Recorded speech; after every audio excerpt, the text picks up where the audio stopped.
Tuhan, kami bersyukur untuk kesempatan Tuhan beri kepada kami. Kami bisa datang ke tempat ini, ataupun mungkin yang mendengarkan melalui online.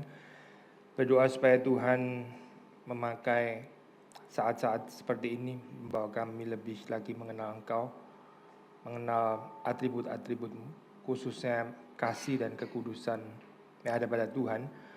Sehingga kehidupan kami juga boleh diubahkan lebih mengasihi Tuhan, lebih menguduskan diri dan dikuduskan oleh Tuhan. Berkati supaya Tuhan yang menerjemahkan semua message, berita yang akan disampaikan ini di dalam setiap konteks kehidupan kami masing-masing, dan kami bisa mengaplikasikan hati dan pikiran kami boleh digerakkan oleh Roh-Mu yang kudus, dan kami sekali lagi boleh dibuat lebih dewasa di dalam pertumbuhan kami mengenal kasih dan kekudusan Tuhan. Demi Yesus Kristus kami berdoa. Amin. Kita mulai pendahuluan terlebih dahulu ya. Ini mungkin mengulangi yang saudara pernah nggak tahu ini pertemuan keberapa ya tentang doktrin Allah ya. Pertemuan ke sekian. Anyway, saya balik, mungkin saudara sudah dengar ini ya, tapi balik lagi ke bagian awalnya gitu. Pengenalan Allah melalui atribut-atribut ya, saya. Mengenal Allah itu melalui atribut-atribut. Tentu ini bukan satu-satunya jalan yang dipakai dalam Alkitab, tapi ini sangat ditekankan di dalam teologi reform gitu. Maksudnya gini, kita bisa mengenal Allah melalui apa lagi? Coba kasih tahu ya. Pengenalan Allah melalui apa? Ya, benar. Pengenalan Allah melalui ciptaannya misalnya gitu ya. Bisa kan kita mengenal Allah melalui ciptaannya. Meskipun ada keterbatasan tentu saja gitu. Mengenal Allah melalui apa lagi? Melalui oh ya pasti itu ya, mengenal Allah pasti, atribut-atributnya juga pasti melalui firman sih, nggak mungkin dari saya kan ya. Semuanya sih melalui firman memang gitu. Tapi mengenal Allah melalui perbuatannya misalnya gitu kan ya. Mengenal Allah melalui karyanya, bisa kan ya, mengenal Allah di dalam pengertian. Nah ini, kalau kita bilang mengenal Allah melalui atribut-atribut, istilah atribut itu istilah yang dipakai sinonimus dengan sifat lah ya, kalau mau pakai istilah sederhana gitu, sifat, natur ya. Sifat ilahi. Nah, pengenalan yang seperti ini saya adalah pengenalan yang nanti harusnya kalau kita betul-betul mengenal dia, kita itu harus ditransform ya, diubahkan sesuai dengan atribut-atribut itu. Kalau di dalam doktrin Allah kan ada atribut yang dikomunikasikan, ada pada makhluk ciptaan, maksudnya dalam hal ini manusia gitu. Ada yang nggak dikomunikasikan, ya. yang nggak dikomunikasikan itu kita nggak bisa meneladani. Misalnya maha ada gitu, itu nggak mungkin diteladani kan ya saya. Allah maha ada, saudara kepingin maha ada seperti Allah, ya sudah good luck lah gitu, maksudnya saudara nggak akan beruntung sih anyway gitu, karena itu menipu diri gitu. Allah itu maha tahu, terus saudara kepingin menjadi maha tahu seperti Allah, yang ada adalah sok tahu, ntar bukannya maha tahu tapi sok tahu gitu. Itu atribut yang kita nggak bisa meneladani, tapi atribut kasih dan kekudusan itu adalah atribut yang bisa diteladani gitu. Tentu saja bukan tanpa Yesus Kristus, kita bukan meneladani tanpa penebusan yang dilakukan oleh Yesus Kristus. Karena kalau kita cuma langsung jam kepada peneladanan, ya ntar kekristenan jadi semacam moralisme belaka gitu. Kita nggak mungkin bisa meneladani Allah di luar Kristus ya. Jadi Kristus itu menyatakan terlebih dahulu kasih Allah secara sempurna seperti apa, kekudusan Allah secara sempurna itu seperti apa, dan di dalam Kristus kita mendapatkan itu ya, di dalam pertumbuhan terus menerus. Atribut-atribut ini nggak terpisahkan, saya nggak terpisahkan. Sebetulnya ada banyak ya, kalau sudah baca misalnya di dalam Westminster Confession of Faith ya, itu ada chapter tentang, saya buka sebentar ya, tentang atribut Allah ini ya, maksudnya di mana bagian paragraf awalnya bicara tentang atribut Allah, itu di chapter 2 ya, of God and of the Holy Trinity, tentang Allah dan tentang Allah Tritunggal, itu di dalam 2.1, kalau sudah baca bahasa Indonesia Pengakuan Iman Westminster ya, ada di Momentum juga, sudah bisa membeli. There is but one only living and true God who is infinite in being and perfection, a most pure spirit, invisible, without body, parts, or passions, immutable, immense, eternal, incomprehensible, almighty, most wise, most holy, most free, most absolute, working all things according to the counsel of his own immutable, most righteous will for his own glory, most loving, gracious, merciful, long suffering, abundant in goodness and truth. Jadi panjang sekali nih saya. Belum selesai saya bacanya. Jadi Allah itu adalah Allah yang seperti apa ya? Misalnya di sini ya dikatakan kekal gitu ya, dikatakan kekal. Tidak sepenuhnya dapat dipahami, maha kuasa, ya, maha bijaksana dan maha kudus. Ya, ini yang kita mau bahas bagian ini ya. Maha kudus, maha bebas juga ada. Maha absolut ya. Lalu terus di belakang agak di bagian belakangnya dikatakan most loving.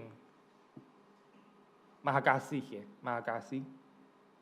Gracious, penuh anugerah atau kasih karunia, merciful, penuh belas kasihan, long suffering, panjang sabar, abundant in goodness and truth, penuh dengan kebaikan dan kebenaran, dan seterusnya, dan seterusnya. Jadi sudah bisa baca di dalam Pengakuan Iman Westminster, chapter 2.1, itu bicara tentang atribut Allah, lalu ada ayat-ayat yang dikutip di sana. Saya ambil ayatnya dari bagian itu ya.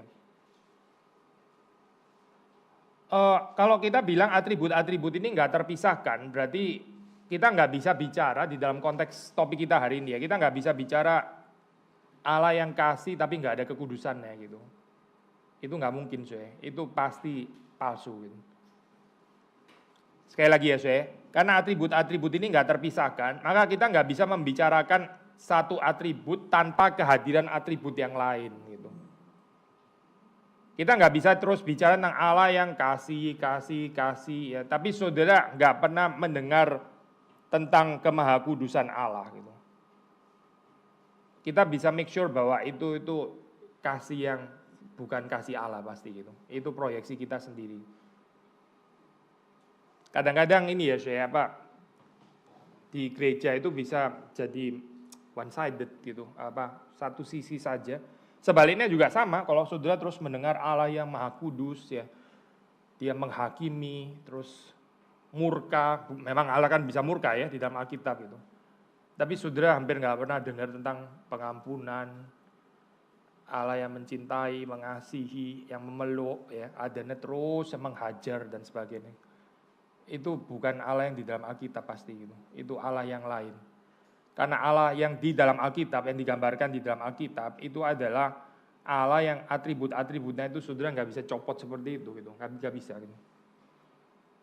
Itu bukan Allah, itu ciptaan pikiran kita sendiri ya, yang akan membawa kita kepada penyembahan berhala sebetulnya gitu. So hati-hati dengan ini ya, dengan konsep atau gambaran Allah yang atribut-atributnya itu nggak lengkap ya, bolak-balik itu terus gitu misalnya. Ini kita hari ini cuma ngomong 2 loh saya, ini pun juga belum lengkap kan sebetulnya ya. Tapi karena keterbatasan waktu kita nggak bisa bahas semua tadi yang dibicarakan oleh Westminster gitu ya. Lain-lain kali mungkin ya nggak tahu lah di sini kurikulumnya apa gitu. Tapi saudara bisa melanjutkan pemahaman atribut-atribut Allah itu seperti apa gitu. Tadi kita mengatakan bahwa tidak mungkin Allah itu kasih tanpa maha kudus atau maha kudus tanpa kasih ya. Kasih yang tanpa kemahakudusan itu bukan kasih saya, bukan gitu. Itu ya keinginan kita untuk di-spoil, dimanja gitu. Keinginan kita untuk misalnya kehendak yang terus mau dituruti oleh Allah gitu ya. Terus kemudian kalau Allah nggak menjawab doa kita sesuai dengan apa yang kita dambakan, terus kita bilang Allah nggak adil, Allah nggak mencintai saya dan sebagainya. Itu anak-anak manja yang nggak bertumbuh, atau jangan-jangan malah belum lahir baru, belum diselamatkan.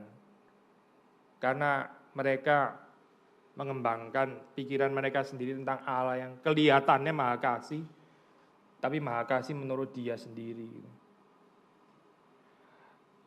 Dietrich Bonhoeffer, seorang teolog dari Jerman, dia ini menulis buku tentang discipleship, pengikutan. Ada istilah terkenal yaitu cheap grace ya, anugerah murahan ya, anugerah murahan. Kasih karunia murahan yang tentu saja bukan kasih karunia yang asli. Karena kasih karunia yang asli itu nggak pernah murahan kan ya. Yesus membayar dengan darahnya yang mahal, so itu pasti bukan murahan. Tapi Bonhoeffer mendapati di dalam kekristenan yaitu seperti ada konsep semacam anugerah yang murahan. Apa itu? Saya baca bahasa Inggris, nanti coba saya jelaskan, terjemahkan dalam konteks bahasa Indonesia ya. Cheap grace is the preaching of forgiveness without requiring repentance. Baptism without church discipline. Communion without confession. Cheap grace is grace without discipleship. Grace without the cross. Grace without Jesus Christ, living and incarnate. Kalau saya terjemahkan, anugerah murahan ini adalah pemberitaan khotbah tentang pengampunan dosa yang nggak perlu ada pertobatan itu. Jadi saudara bilang sudah diampuni dosanya, ya Allah itu maha kasih. Tapi nggak ada teriakan untuk ngajak orang bertobat, itu nggak ada gitu. Seperti kayak seolah bertobat nggak bertobat, ya Tuhan mengampuni dosamu gitu. Itu bukan anugerah Allah, itu bukan kasih Allah, itu khotbah sesat namanya. Saya pernah dengar sendiri, orang itu mengatakan, kalau belum bisa bertobat nggak apa-apa gitu, belum bisa bertobat nggak apa-apa, percaya dulu aja, terima Tuhan Yesus dulu. Nanti setelah terima, yang penting terima dulu, nanti setelah terima baru bertobat gitu. Nggak ada itu bukan ajaran di dalam Alkitab. Nggak ada orang percaya Yesus nggak usah pertobatan dulu, itu nggak ada, nggak pernah ada di dalam Alkitab. Kalau sudah baca di dalam Injil Lukas ya, bertobatlah ya, terus baru bicara tentang dosa-dosamu diampuni gitu. Bertobat, dosa-dosa diampuni. Nggak pernah ada ayat Alkitab bilang, yuk bertobat, nggak bertobat, dosamu diampuni di dalam Yesus. Itu pasti Yesus yang palsu, pasti. Karena di dalam Alkitab nggak ada dasarnya sama sekali gitu. So ini hati-hati ya, kelihatannya menyenangkan mendengarkan gambaran kasih seperti ini ya, Allah yang mengampuni dan sebagainya. Ya karena menyesatkan, karena ini bahaya, karena benar kan, memang Allah mengampuni betul kan ya. Tapi terus kemudian ada bagian yang sengaja digunting gitu, di-cut bagiannya. Ya itu atribut yang lainnya itu dipinggirkan gitu. Gak perlu pertobatan. Baptisan ya, baptisan, orang dibaptis ya. Baptis semua keluarga datang ya. Kalau di luar negeri pernah ada itu namanya apa? Apa namanya orang tua angkatnya itu. Mungkin di sini juga ada ya, di gereja-gereja tradisional itu apa? Itu bisa ramai sekali. Apa namanya? Orang tua rohani atau apa ya? Suami rohani nggak ada loh saya itu apa? Orang tua rohani oke lah gitu ya, dibaptis itu. Datang, wah lengkap gitu. Semua orang seneng dengan baptisan seperti itu. Ada perayaan, ada makan-makan dan sebagainya. Tapi begitu kena church disiplin gereja marah-marah gitu. Apalagi kalau punya uang, marahnya lebih kenceng. Karena ada power, ada saya persembahan loh untuk gereja ini gitu. Jadi kalau persembahan lalu apa? Boleh bebas dari church disiplin gitu. Baptisan tapi nggak mau ada disiplin gerejanya. Makanya kita di dalam baptisan kadang-kadang ya, memang kita nggak selalu sih, karena itu panjang kalau dibaca semua. Tapi kadang ada saat waktu baptisan saudara mendengar ini ya, kan pertanyaan, apakah saudara berjanji untuk tetap setia ya kepada Tuhan kita Yesus Kristus, menolak segala penyelewengan terhadap iman, kepercayaan agama lain dan sebagainya gitu kan ya. Lalu terus kemudian apakah saudara bersedia untuk menaati ya, pengaturan dari gereja di tempat ini ya, itu termasuk church discipline sudah di situ maksudnya. Apa sejauh itu setia dengan firman Tuhan ya. Kalau gerejanya ngawur sih nggak usah diikuti memang gitu. Tapi kalau itu sesuai dengan firman Tuhan, apakah saudara bersedia ya untuk dengan rendah hati digembalakan? Ya? Termasuk di dalamnya itu sebenarnya church discipline gitu. So orang baptisan mau menjadi anggota tapi nggak mau ditegur, ya, nggak mau ada church discipline, ya, nggak mau digembalakan, hidup semaunya sendiri. Ya ini katanya Bonhoeffer, cheap grace itu. Communion without confession, ikut perjamuan kudus ya, ikut perjamuan kudus, even persekutuan gitu ya, merayakan persekutuan table fellowship even. Tapi nggak ada pengakuan, confession ya, nggak ada pengakuan. Sudah kalau kita bilang pengakuan itu sebenarnya kayak enteng ya, adalah kita kan ada pengakuan iman rasuli dan itu tiap minggu ya, saya selalu kok itu sampai hafal sekarang gitu. Sekarang Nikea, Konstantinopel aja saya hafal misalnya gitu kan ya, rumit itu.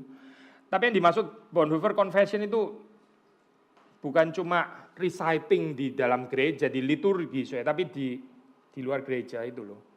Kita mengaku nggak ya Tuhan kita Yesus Kristus, atau kita malu gitu. Kita menghidupi Injil nggak? Kita berani nggak tetap setia kepada Injil waktu Injil itu berbenturan dengan cerita dunia gitu.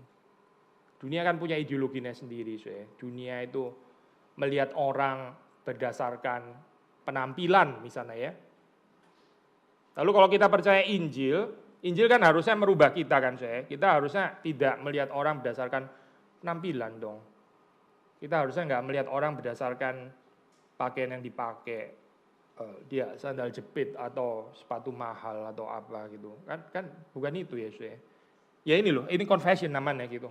Confession itu bukan cuma reciting iman rasuli atau apa. Ya itu satu hal lah, saya bukan sedang merendahkan momen itu ya, bukan. Tapi ini hadir juga nggak di dalam kehidupan kita. Kita itu mengaku menjalani cerita hidup Injil gitu, hidup yang berpadanan dengan Injil Yesus Kristus. Ya, despite ketidaksempurnaan kita. Saya nggak bilang perfeksionis ya, saya. Karena perfeksionis nggak ada yang perfect sih, saudara dan saya, kita semua perlu pengampunan Tuhan. But at least kita itu bukan skizofrenik gitu loh, saya. Bukan terpecah kepribadian gitu. Di gereja seperti kayak ada confessing. Mengaku di luar terhuyung-huyung, tertunduk-tunduk dengan cerita dunia. Apa-apaan dia kekristenan kayak begini. Nggak menarik sama sekali, betul-betul nggak menarik loh saya. Itu orang yang nggak hitung biaya ya ikut Tuhan gitu, sembarangan ikut Tuhan, sembarangan percaya Yesus. Waktu di luar dia nggak seperti kayak orang nggak percaya, sama saja dengan dunia, cara pikir dan semuanya, bergaul dengan orang dan semua, melihat orang dan sebagainya, sama persis dengan orang yang nggak mengenal Tuhan. Ya ini cheap grace ini namanya gitu. Bonhoeffer bilang ya inilah namanya kasih karunia yang nggak ada confession ya, nggak merubah soalnya saya, nggak membawa orang kepada pertobatan yang sejati, perubahan kehidupan. Sudah di dalam buku ini ya, Tim Keller Tim Keller sudah tahu dia baru meninggal ya, kita mengingat pekerjaan Tuhan di dalam kehidupannya. Ada satu bagian yang menarik ya dari buku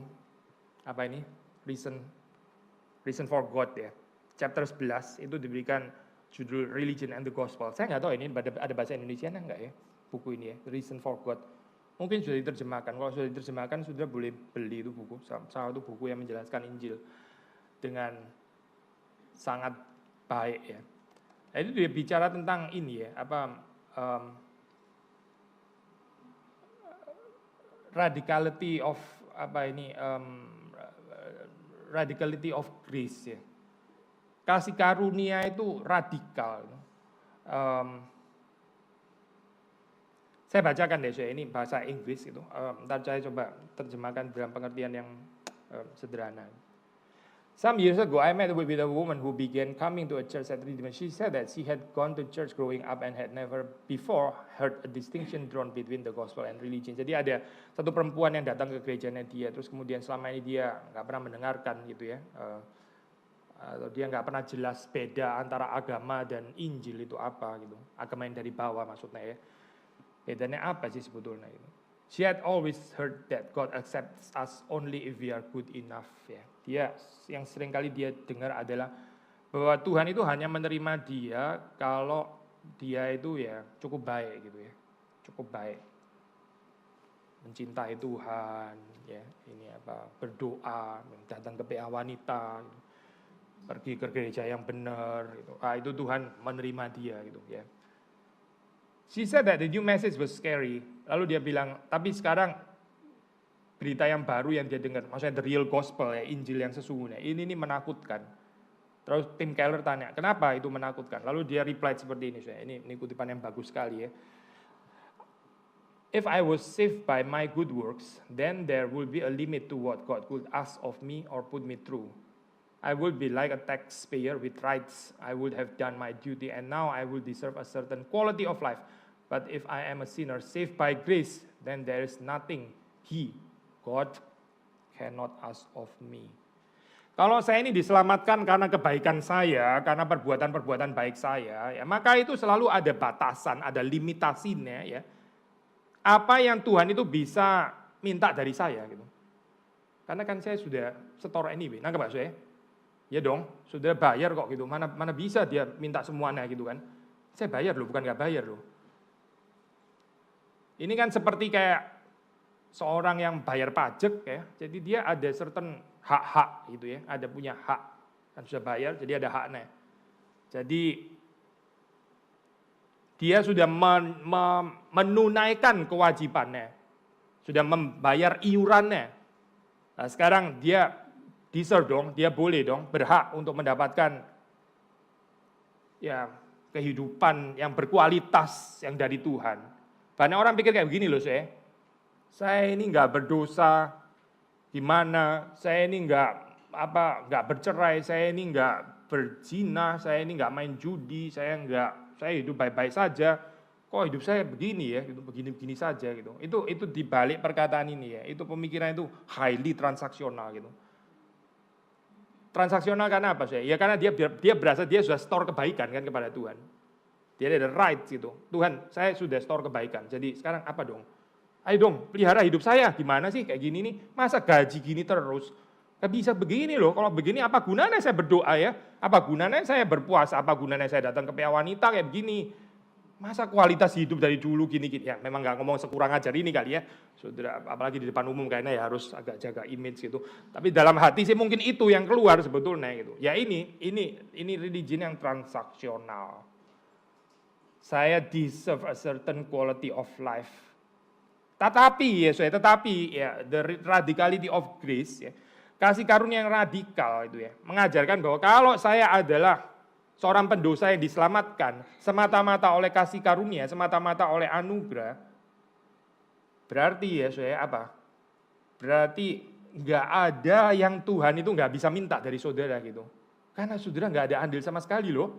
Nah, Pak saya, ini ibaratnya saudara dibayarin semuanya oleh Tuhan dari A sampai Z. Saudara nggak setor apa-apa, nggak ada gitu. So Tuhan mau minta apapun ya dari saudara, saudara harus memberikan. Karena itu hidup saudara sudah dibeli oleh Tuhan berarti kan. Karena nggak ada good work sama sekali kok gitu. Nah ini ya yang sangat dimengerti oleh perempuan ini. Scary di dalam pengertian apa? Tentu ini scary yang membebaskan sih. Sebetulnya gitu ya. Tapi ini scary di dalam pengertian apa? Karena saudara nggak mungkin bisa ada kesempatan satu titik di dalam kehidupan saudara di dalam hidup ini di mana Tuhan minta terus kita bilang Tuhan ini nggak bisa loh Tuhan, ini my private right, nggak ada itu saudara. Karena Tuhan sudah beli semuanya, dia sudah borong semuanya saudara sudah dibeli lunas oleh dia dari ujung kepala sampai ujung kaki semuanya milik Tuhan. Itu namanya radicality of grace. Nah ini ya saudara, ini sangat berbenturan dengan konsep cheap grace gitu. Cheap grace itu sebaliknya gitu. Saudara nggak merasa dimiliki sepenuhnya oleh Tuhan. Gitu. Tuhan menebus saya, silakan boleh gitu ya. Tapi hidup ya sebagian milik Tuhan, sebagian milik saya. Tergantung dong bagian apa gitu. Bagian sepatu bekas yang 15 tahun lalu ya itu oke lah milik Tuhan itu ya. Suami milik saya. Anak-anak itu pasti milik saya. Anak yang ini yang agak kurang aja ini milik Tuhan oke lah gitu. Yang ini nih yang cinta sama saya yang saya harapin kalau saya tua dia yang rawat. Ini milik saya, bukan milik Tuhan itu. Dia jangan menyerahkan diri jadi hamba Tuhan ya, karena dia milik saya. Gila ya orang tua Kristen kayak begini. Dia merasa memiliki, padahal itu miliknya Tuhan. Hidup dia pun dimiliki oleh Tuhan. Cheap grace, belum selesai Bonhoeffer, saya balik ke Bonhoeffer. Cheap grace is grace without discipleship. Ini adalah anugerah murahan, yaitu anugerah yang tanpa pengikutan, tanpa pemuridan, saudara nggak mau dibentuk itu, nggak mau. Jadi seperti lagu itu ya, aku masih seperti yang dulu, ya gitu terus memang. Nggak ada perubahan apa, masih seperti yang dulu itu. Jangan dilanjutin ini ya saya, Pak. Syairnya mulai nggak cocok kalau ini berikutnya itu, karena kata-katanya mulai lain. Nggak ada perubahan di dalam kehidupannya karena memang nggak tertarik untuk mengikut Tuhan. Dia tertariknya cuma diampuni, ya dimengerti, ya di excuse, dikasih excuse. Tapi dia sendiri nggak pernah mau mengerti kehendak Tuhan. Nggak ada mengerti kehendak Tuhan. Ya ini ya saya, ini mungkin orang belum lahir baru gitu. Grace without the cross. Kasih karunia nggak ada salibnya, ya nggak ada pengikutan, nggak ada salib, nggak ada pikul salib. Ya. Bukan karena kita memuliakan penderitaan, jangan salah ngerti ya, soalnya kadang-kadang reform spiritualitas dituduh kayak kok seneng banget ya orang reform terus ngomongin penderitaan, jangan-jangan sakit jiwa. Bukan, bukan. Ini saudara mau mendapatkan Kristus yang kita sembah itu adalah Kristus yang tersalib gitu. Kalau kita mengikut Dia, ya kita pasti pikul salib toh. Kalau kita nggak mau pikul salib, kita ikut Kristus yang mana? Kristus yang nggak disalib. Kristus yang nggak disalib yang nggak menyelamatkan saudara, gitu tuh Kristus yang lain, Kristus yang palsu, itu aja gitu. Bukan karena kita mencintai salib, bukan mencintai salib. Kristus pun nggak mencintai salib, saudara. Kristus tuh bilang kalau boleh cawan ini lewat dari Pak, berarti dia nggak mencintai salib, yang dia cinta itu Bapaknya. Dia mencintai Bapaknya dan kehendaknya, makanya dia pergi ke salib, bukan karena dia senang disalib, bukan. Tapi karena dia sangat mencintai Bapaknya, maka dia menaati kehendak Bapaknya, dan itu termasuk disalib, gitu loh. So, saudara juga bukan menikmati penderitaannya, apalagi bangga karena pikul salib berat gitu ya, itu lucu sekali gitu. Kalau ada yang berpikir seperti itu bukan spiritualitas reform, so, itu lebih mirip legalisme ya sebetulnya itu. Rasa bangga kalau hidupnya penuh dengan kesulitan, itu diceritain kepada orang lain. Wah susah sekali, nggak ada orang susah seperti saya menyangkal diri lebih berat daripada, wah ini apa sih ngomong kayak begini nih. Jadi seperti kayak mencintai penderitaannya sendiri gitu loh. Yang dicintai itu bukan itu sebetulnya, tapi Tuhan, Allah harusnya. Seperti Kristus juga mencintai Allah. Tapi ini lain lagi, ini problem ini adalah kasih karunia yang nggak ada salibnya. Ya berarti itu bukan Kristus lah gitu. Itu agama lain. Karena kalau kita mengikut Kristus tentu ada salib, meskipun takaran salib setiap orang berbeda-beda ya. Grace without Jesus Christ ya, pada akhirnya ini adalah kasih karunia murahan dan bukan kasih karunia sejati, karena nggak ada Yesus Kristus ya. Nggak ada Yesus Kristus yang hidup, nggak ada Yesus Kristus yang berinkarnasi, nggak ada gitu. So ngawang-ngawang berarti gitu. Itu konsep anugerah yang ngawang-ngawang, yang nggak berinkarnasi, yang nggak menjadi daging, ya berarti bukan Yesus Kristus. Orang yang di dalam spiritualitasnya itu mengembangkan konsep kasih Allah seperti ini ya, tapi padahal itu bukan bersama dengan Kristus ya dia akan binasa. Binasa di dalam pemahaman akan kasih Allah yang nggak ada kekudusannya, yang nggak ada Kristus, yang nggak ada salib, yang nggak ada discipleship, yang nggak ada church discipline, nggak ada confession dan seterusnya, nggak ada repentance, nggak ada pertobatan. Ya sudah binasa berarti gitu. Binasa atas nama kasih Allah, menakutkan nggak sih saya? Menakutkan loh ini. Bukan orang ateis loh saya, bukan. Dia bukan orang yang menghina kekristenan yang apa itu menghujat Allah, bukan. Dia ngomongin Allah, ngomongin kasih Allah lagi. Tapi nggak pernah ada pertobatannya. Ya sudah, berarti ini bukan kekristenan. Alkitab mengatakan jalan itu sempit, sempit gitu. Betul-betul sempit itu. Ini bukan untuk menakuti saudara ya, bukan ya. Ini bicara Alkitab, jalan itu sempit itu. Banyak orang itu pikir itu jalan yang benar, padahal jalan itu menuju kebinasaan. Dan orang nggak sadar, dia pikir ini jalan yang benar, padahal itu bukan jalan yang benar. Kasih yang tanpa kekudusan ya itu anugerah murahan, kita bilang kasih murahan, kutip Bonhoeffer tadi ya. Tapi sebaliknya kekudusan yang tanpa kasih juga bukan kekudusan yang sejati, sebaliknya ya. Kekudusan kalau nggak ada kasih Allah, nggak ada belas kasihan Allah ya, nggak ada pengampunan Tuhan, itu bukan kekudusan yang sejati. Ini akan menghasilkan ini model kekristenan yang merciless ya. Kekristenan yang luar biasa dingin ya. Yang kejam bahkan ya, kejam di dalam pengertian apa? Oh kejam tuh nggak harus psikopat ya. Tiba-tiba orang nggak tahu ditusuk gitu misalnya, wah itu menakutkan ya, cerita horor kayak begini. Kejam itu simply dengan memalingkan muka dari orang yang menderita, itu kejam saya. Kejam itu saudara nggak harus aktif membunuh orang, baru itu kejam gitu. Kejam itu saudara lihat ada orang itu menderita ya, dan saudara bisa tetap jalan saja gitu. Itu kejam namanya itu. Kejam itu ada orang jatuh di dalam dosa ya. Dan dia bertobat sungguh-sungguh menyesal, tapi saudara tetap nggak mau mengampuni dia. Itu kejam namanya itu. Nggak harus saudara yang ini ya melakukan kekejaman yang apa dramatis atau apa. Ya ini adalah gambaran kekudusan yang nggak ada kasihnya. Lihatlah kehidupan orang-orang Farisi itu ya, yang sangat judgmental, luar biasa judgmental ya. Nggak ada belas kasihannya sampai Yesus bilang ini yang ku kehendaki itulah belas kasihan, bukan persembahan. Persembahan itu gampang saya actually gitu. Sudah dengar kalimat ini jangan ini ya, persembahan gampang. Kalau kita nggak persembahan itu kita keterlaluan berarti gitu. Karena persembahan itu menurut Tuhan Yesus itu paling gampang gitu. Persembahan itu urusan paling sederhana gitu. Yang lebih ini ya Pak, lebih dituntut di sini adalah belas kasihan. Orang bisa persembahan nggak ada belas kasihan itu bisa. Tapi orang kalau punya belas kasihan nggak persembahan, ya itu nggak mungkin sih ya. Gimana orang punya belas kasihan nggak persembahan itu gimana caranya? So di dalam belas kasihan itu termasuk persembahan, tapi di dalam persembahan nggak tentu ada belas kasihannya. Ada orang persembahan sebetulnya menghina gitu ya. Ada orang persembahan supaya dia kelihatan di atas, lebih sombong, rasa dia lebih superior dengan orang yang sebagai orang yang persembahan dan seterusnya. Kekudusan yang tanpa kasih ya saya akan membawa kepada model kerohanian yang ya tadi ya kita bilang merciless, judgmental, self righteous, merasa benar sendiri ya. akhirnya nggak pernah mengaku salah ya. Saya bukan seksis ya, saya seperti yang seringkali dibilang orang, women are always right. Ya, hati-hati ya, saya. Itu kalimat luar biasa ngawur itu. Bukan karena saya laki, saya benci ya, bukan. Tapi women are always right. Itu self righteousness ya, itu benar-benar self righteousness. Ya ini adalah model yang nggak ada kasih. Nanti kita bahas di bagian berikutnya saya. Kasih itu memungkinkan kita untuk bisa confess kita punya sin, kekurangan, kelemahan. Justru karena ada kasih gitu. Yang membuat orang itu nggak berani mengaku, nggak berani say sorry. Itu adalah karena dia itu nggak mengenal kasih sebetulnya. Tapi bagian lain ya.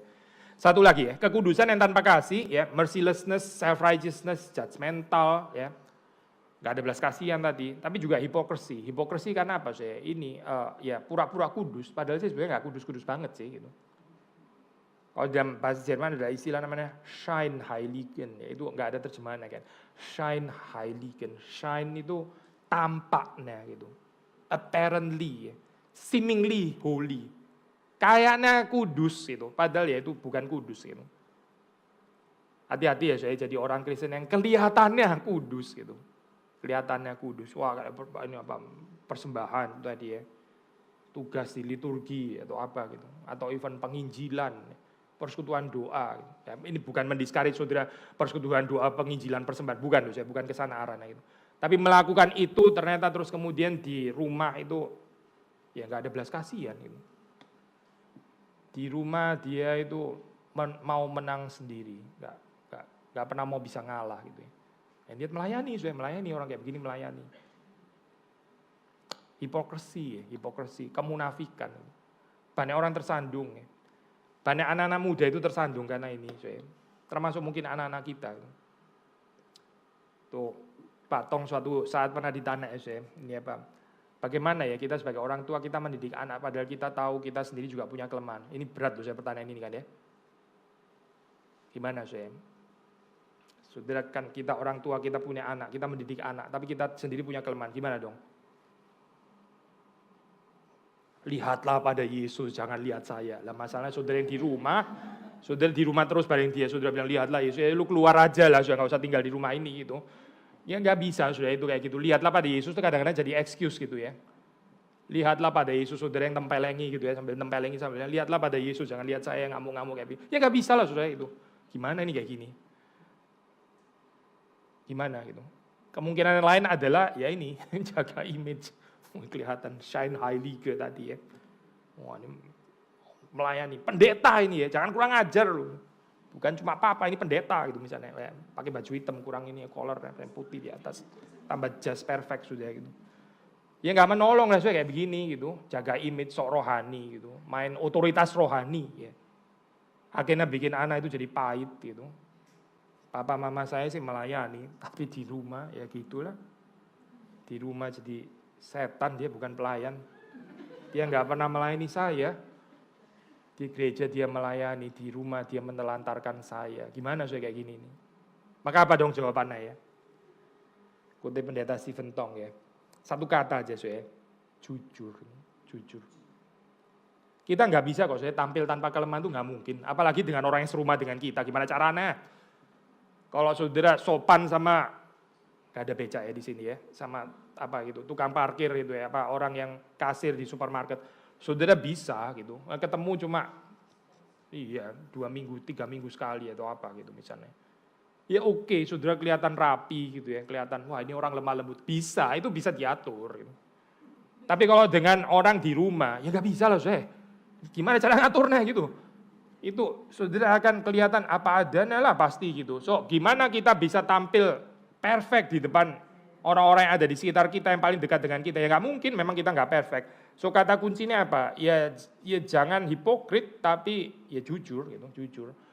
Anak itu bisa melihat bahwa kita juga ada kekurangannya, tapi kita hidup di dalam pengampunan Tuhan dan kita menghidupi cerita pertobatan terus-menerus ya, pertobatan terus-menerus. Unending repentance ya. Tapi juga dari perspektif kasih karunia Tuhan yang selalu menutupi gitu. Ya ini yang perlu dilihat oleh anak gitu.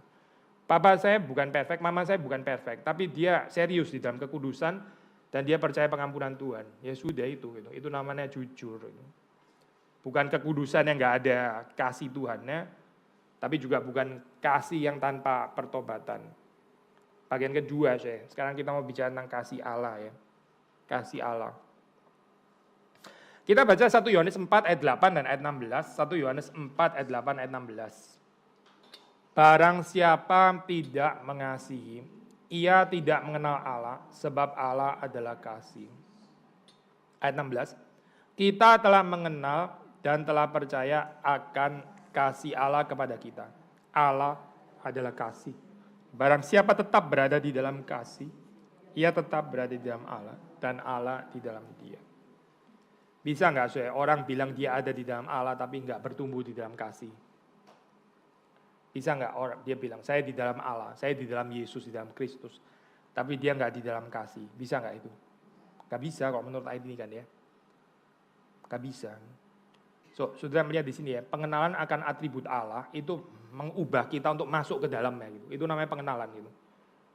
Pengenalan itu bukan cuma tahu. Ya saya tahu sih Tuhan tuh Maha Kasih. Saya tahu, saya tahu gitu. Kalau saya sih enggak ya, memang Tuhan sih mengasihi, saya sih enggak. Saya penuh kebencian. Saya kalau lihat orang itu saya langsung bagi mana saya senang, yang mana enggak senang. Tapi saya tahu Allah itu Maha Kasih. Tahu kok saya itu. Itu saya belajar di doktrin reform alam. Apa saya kayak begini ini apa gitu. Itu bukan tahu namanya, itu nggak kenal gitu, nggak kenal sebetulnya. Alkitab nggak pernah tertarik dengan model pengetahuan kayak begini, nggak pernah tertarik. Alkitab sama sekali nggak tertarik dengan pengetahuan doktrin yang seperti ini, nggak tertarik sama sekali gitu. Karena apa sih? Ya karena nggak mengubah, karena nggak dihidupi gitu. Akhirnya model kognitif proposisional ya, nggak menjadi satu cerita yang menguasai kehidupan kita, enggak gitu. Saudara percaya Injil ya. Saudara percaya Injil yang penuh belas kasihan, tapi kita susah belas kasihan sama orang. Ya apa-apaan ini kayak begini. Saudara percaya Injil yang nggak memandang muka ya, semua orang itu sama pendosa. Tuhan nggak memandang muka, tapi kita memandang muka. Lihat orang tuh beda-beda. Hati-hati ini kayaknya orang potensial gitu ya. Ini kaya, ini kayaknya gitu. Yang ini mah ini kita nggak apa-apa sebuah muka, nggak masalah, ini nggak penting. Dia nggak ke gereja ini juga nggak apa-apa gitu. Ini Injil saya. Ini bukan Injil ini, bukan. Ini apa-apaan saya Injil kayak begini ini. Sekali lagi ya saya, kita nggak tertarik dengan ini, dengan pembelajaran doktrin yang merely kognitif dan proposisional ini model apa ini ya, yang nggak membawa kita ke dalamnya. Saya sekali lagi ya, bukan mengajarkan perfeksionisme, ini bukan untuk mendiscourage saudara, tapi untuk membawa kita itu serius di dalam cerita pertobatan terus menerus. Waktu kita bicara kasih Allah, itu kita bicara hidup di dalam kasih. Otherwise, kalau nggak seperti itu, ya berarti kita nggak mengenal Allah, nggak mengenal sebetulnya gitu. Meskipun kita somehow tahu Allah itu kasih, oh itu kan Westminster Confession chapter 2 ya, paragraf pertama, bahkan tahu lagi atribut kata berapa gitu ya. Sudah dihitung sama dia. Tapi lalu apa gitu? Kalau nggak membuat kita lebih mencintai, kalau kita nggak bertumbuh di dalam cinta kasih, kalau kita itu hari demi hari, bulan demi bulan, tahun demi tahun, kita nggak semakin mengasihi, kita tuh nggak bertumbuh loh sebetulnya itu. Saudara jangan bilang bertumbuh di dalam datang ke PA wanita, nggak ada itu. Bertumbuh kok bertumbuh di dalam datang PA wanita, apa itu maksudnya gitu? Bertumbuh di dalam memainkan not piano lebih banyak, nggak ada itu. Bertumbuh di dalam main piano notnya lebih banyak, maksudnya apa itu? Gak pernah ada itu sih. Itu nggak harus pertumbuhan itu. Stuck. Bertumbuh di dalam apa. Saudara bisa tambahin sih kegiatan-kegiatan rohani ya. Yang tumpuannya banyak. Tapi nggak membuat kita bertumbuh di dalam kasih kepada Allah dan kepada sesama. So, 1 Yohanes 4 ayat 8 ini mengatakan kepada kita, dan 16 ya. Kasih Allah memenuhi kita. Lalu kita dapat mengasihi sesama kita dengan bebas. Betul-betul mengasihi Allah juga, mengasihi Allah, mengasihi sesama. Itu bebas, bukan transaksional. Saudara mengasihi, yaitu tulus mengasihi. Ada orang mengasihi, ya, mengasihi itu loh tadi, kayak store good works itu tadi gitu. Tanam jasa gitu. Gak usah jauh-jauh lah, nggak usah pikir jauh-jauh seperti kayak pengemis di jalan. Anak kita aja, anak kita atau suami atau anak gitu. Saudara bisa nggak mengasihi secara tulus gitu? Kalau kita mengasihi, saya sudah masain kamu loh. Nah, kan store kan ini kan konsepnya kan. Ini saya sudah masain kamu loh. Ini kan ada terusannya kalimat ini kan ya. Saya sudah masain, terus lo kenapa? Ya nggak apa-apa, cuma kasih tahu aja. Saya sudah, kan bukan ini terusannya, pasti bukan itu kan. Bukan itu terusannya. Kenapa engkau memperlakukan saya? Nah, kayak itu kan terusannya ke sana itu. Transaksional kan berarti gitu. Katanya mengenal kasih Tuhan. Tapi waktu kita mengasihi, nah ya banyak pancingan deh, banyak pancingan. Akhirnya terus kemudian kita banyak kekecewaan gitu. Banyak kekecewaan karena kita nggak mengasihi tulus sih soalnya gitu. Kita mengasihinya itu, iya, selalu ada undangan baliknya gitu ya. Ntar kalau nggak dapet, kita sakit hati lah, kecewa lah, nggak merasa dihormati dan sebagainya. Ini lucu ya kayak begini nih. Tanpa mengenal kasih Allah, kalau kita nggak mengenal kasih Allah, ya saudara perhatikan ini poin berikutnya. Kita akan menuntut kasih yang sempurna dari manusia yang berdosa. Dan ini kasihan ya orang seperti ini ya. Sekali lagi ya, saya nggak usah jauh-jauh, konteks keluarga aja ya. Suami dan anak saudara gitu. Apalagi harapan dari mertua, lebih susah lagi saya. Jadi suami anak aja repot dan ngalapin mertua gitu. Iya. Ada orang pengharapannya nggak realistis gitu ya. Dia memberhalakan keluarganya. Dia mau supaya suaminya itu mencintai dia dengan sempurna. Itu kan posisinya Allah ya. Aduh. Siapa yang bisa mencintai sempurna itu kalau bukan Allah saya. Tapi kita menuntut ya manusia menerima, mengasihi, mengerti, mengampuni dan sebagainya seperti Allah. Ya good luck lah. Ya silakan aja sudah mencoba ke sana gitu. Nggak bakal ada keberuntungan sih. Yang ada adalah sakit hati gitu. So kalau kita nggak kuat ya, di dalam pemahaman kita tentang kasih Allah, kita itu akan mengemis kasihnya manusia nggak habis-habis loh, nggak habis-habis. Terus kemudian air mata juga nggak habis-habis. Karena setiap kali mengemis cinta kasih itu kecewa lagi kecewa. Kok ini gini, ini bukan yang saya harapkan, bukan kayak begini. Terus penuh dengan keluhan ini apa ya, caci maki dan apa ini, kekecewaan terus menerus. Kenapa? Sederhana saja, dia nggak mengenal kasih Allah. Kasih Allah itu nggak real di dalam kehidupannya. Makanya dia desperately harus dapat kasih daripada orang yang di sekitarnya. Harus itu. Ya, di gereja juga kayak gini. Di gereja dia ada di gereja. Dia mengharapkan gereja itu mengasihi dia. Seluruh gereja harus mengasihi dia. Ya nggak ada Allahnya sebetulnya ke gereja. Iya ke gereja. Tapi dia nggak pernah mengerti kasih Allah. Gitu. Kalau dia mengerti kasih Allah, lain kehidupannya. Saya bukan berarti terus kemudian di dalam gereja, di dalam keluarga saudara nggak boleh ada pengharapan sama sekali ya. Bukan itu ya. Tentu sebagai manusia yang berelasi ya kita adalah pengharapan-pengharapan. Tapi poin yang saya mengatakan adalah saudara mendapat kepenuhan, kecukupan itu dari kasih Allah. Ya. Itu Paulus mengajarkan kalimat yang sangat radikal ya saudara ini apa? Dengan tekanan ayat 35. Roma 8 ayat 33. Siapakah yang akan menggugat orang-orang pilihan Allah? Allah yang membenarkan mereka. Siapakah yang akan menghukum mereka? Kristus Yesus yang telah mati. Bahkan lebih lagi, yang telah bangkit, yang juga duduk di sebelah kanan Allah, yang malah menjadi pembela bagi kita. Siapakah yang akan memisahkan kita dari kasih Kristus? Nah sekarang sudah lihat list saya berikutnya ya. Penindasan, kesesakan, penganiayaan, kelaparan, ketelanjangan, bahaya, pedang. Seperti ada tertulis, oleh karena engkau kami ada dalam bahaya maut sepanjang hari. Kami telah dianggap sebagai domba-domba sembelihan. Tetapi dalam semuanya itu kita lebih daripada orang yang menang oleh Dia yang telah mengasihi kita. Lalu 38, ini juga boleh ditekankan ya. Kita baca bersama-sama ya. Sebab aku yakin bahwa baik maut maupun hidup, baik malaikat-malaikat maupun pemerintah-pemerintah, baik yang ada sekarang maupun yang akan datang, 39, atau kuasa-kuasa, baik yang di atas maupun yang di bawah, ataupun sesuatu makhluk lain, tidak akan dapat memisahkan kita dari kasih Allah yang ada dalam Kristus Yesus, Tuhan kita. Ya, kekristenan itu apa sih, saya? Kekristenan itu apa? Ini loh, saya. Kekristenan itu adalah konten dengan kasih Allah di dalam Kristus Yesus. Sudah, titik. Sederhana sekali ya, saya. Yang lain itu boleh nggak ada gitu. Yang lain itu boleh berantakan mau apa.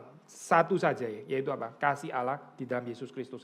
Itu yang nggak akan pernah bisa ditarik. Itu yang nggak akan pernah boleh pergi ya. Kasih Allah di dalam Kristus Yesus. Mau ada penindasan lah, malaikat lah, apalah setan lah, pemerintah, ada apa ini, of no issue. Satu saja, kasih Allah di dalam Kristus Yesus. Sudah, ini kekristenan. Tapi di dalam kehidupan kita kan memang banyak berhala ya, saya. Ini kita perlu bertumbuh ya, di dalam penyembahan yang sejati, mengenal kasih Allah, kecukupan kasih Allah. Gitu. Kadang kita ya bilang kasih Allah sih kita bukan nggak menghargai, tapi kita bisa bilang kasih Allah dinyatakan kalau saya sehat, ya kan? Kasih Allah dinyatakan kalau suami saya sungguh-sungguh mencintai saya. Coba baca lagi saya ayat-ayat ini. Ayat ini bicara penindasan, apalagi saya kesesakan, penganiayaan, kelaparan, ketelanjangan, bahaya, pedang. Bukan cuma orang yang kurang mengasihi kita, saya apa artinya sama pedang, bahaya, ketelanjangan, kelaparan, penganiayaan dan sebagainya. Ini cuma anak yang kurang menghormati kita, cuma itu tok kan. Baru ini doang kita sudah Allah di mana kasihmu, anak saya kurang menghormati. Aduh saya, gimana ngomongin kasih Allah kayak begini gitu. Gereja nggak peduli pada saya gitu, di mana kasih Allah gitu kan ya. Ya ini orang yang nggak bertumbuh. Kalau dia bertumbuh itu dia cukup dengan kasih Allah. Ini bukan retorik loh saya, bukan. Ini dialami oleh Paulus. Dia menyaksikannya waktu dia menulis surat Roma ini ya. Segala sesuatu itu mau seperti apapun ya, terserah. Tapi satu yang nggak mungkin ditarik daripadaku, yaitu kasih Allah di dalam Kristus Yesus. Itu sudah semuanya. Saya bisa hidup hanya dengan ini saja. Gitu. Saudara kok bisa ini ya bertumbuh ke arah sini ya, seperti kematangan rohani Paulus, kita luar biasa bahagia, saya betul-betul bahagia. Kita mengasihi orang lain itu benar-benar nggak ada pengharapan ya. Di dalam hidup kadang-kadang dilukai orang lain, ya sudahlah orang kita tertutup dengan kasih Allah. Tapi kalau saudara nggak ada kasih Allah, waduh saudara sudah dilukai, wah bisa sakitnya, terus kemudian mau gimana caranya menegakkan keadilan gitu. Mesti membalas orang ini ya, mesti kena disiplin gereja dan sebagainya. Waduh, akhirnya jadi rumit ya, saya rumit gitu. Jadi rumit karena apa saya? Ya karena dia nggak terlalu mengenal kasih Allah. Jawabannya sederhana, nggak terlalu mengenal kasih Allah, sudah itu aja gitu. Paulus mengenal kasih Allah, dia yang mengenal kasih Allah, kehidupannya itu bebas, saya benar-benar bebas. Kalimat berikutnya saya, kasih Allah itu menolong kita untuk berani mengaku dosa di hadapan Tuhan. Precisely karena ada kasih. Gitu.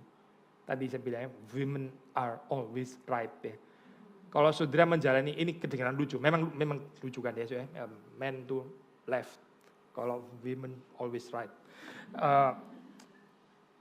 Ini kedengaran lucu, tapi ini sebenarnya narasi yang menyesatkan ya, saya. Itu narasi self-righteousness itu.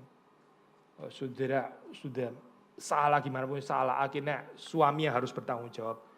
Ini orang kucing li ya, nggak ada sense itu, maksudnya nggak ada ini ya, nggak ada ininya saya, nggak make sense gitu ya. Terus kenapa ya saya orang seperti kayak gini? Kenapa bisa terjadi seperti ini ya? Nggak pernah mau rasa salah ya? Ya karena nggak mengenal kasih Allah. Cuma orang yang mengenal kasih Allah yang berani mengaku dosa. Cuma orang yang sungguh-sungguh mengenal Allah yang penuh dengan cinta kasih itu berani tampil dengan kelemahannya. Saya bukan bilang pameran kelemahannya loh, bukan itu ya. Tapi dia boleh tampil dengan kekurangan kelemahannya karena dia tahu dia diampuni. Gitu. So dia bebas di dalam tampil berserta dengan ketidaksempurnaannya. Karena kasih Allah itu menutupi gitu dalam hal ini. Tapi celakalah orang yang gak kenal kasih Allah. Wah dia harus selalu tampil sempurna, saya menipu diri dan menipu sesama. Gitu. Saya harus setiap kali tampil, saya harus selalu jadi teladan. Gitu.